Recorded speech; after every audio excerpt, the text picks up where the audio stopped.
The UK's construction companies in September reported the sharpest fall in activity since just after June 2016's Brexit vote, as clients put projects on hold due to uncertainty over the economy. Although construction makes up just 6% of the UK economy, the survey suggested it was likely to drag on official third-quarter growth figures, just as the Bank of England gets ready to raise interest rates. The IS Markets Construction Purchasing Managers Index PMI sank to 48.1 in September from August's reading of 51.1, its lowest since July 2016. Anything below 50 is considered a contraction. The construction sector is entering its own recession. The government's shift to a more accommodating stance in Brexit talks has done little to convince builders that clients will sanction delayed projects soon, said Samuel Toombs of Pantheon Macroeconomics.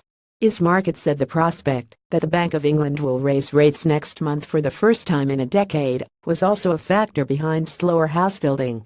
Business investment overall has grown since the Brexit vote, but many business leaders say the UK government is not making enough progress in Brexit talks with the EU. Construction has long led times for projects and relies heavily on labor from the EU. It has been particularly hurt.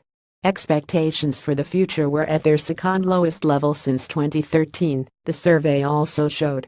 However, shares in house builders have gained recently after the government announced plans to revive a £10 billion €11.3 billion house building subsidy. The manufacturing PMI published this week showed a slowdown in growth but remained solid, and a survey of the UK's huge services industry due later today will give a clearer idea of third-quarter growth. Following on from a softer manufacturing survey for September, the weak construction survey fuels concern that an already lackluster UK economy could be faltering, said Howard Archer, chief economist at consultancy Item Club. The UK economy has suffered its weakest growth so far this year since 2012.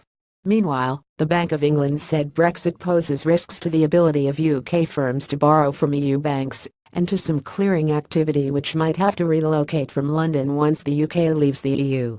Irish Examiner Limited. All rights reserved.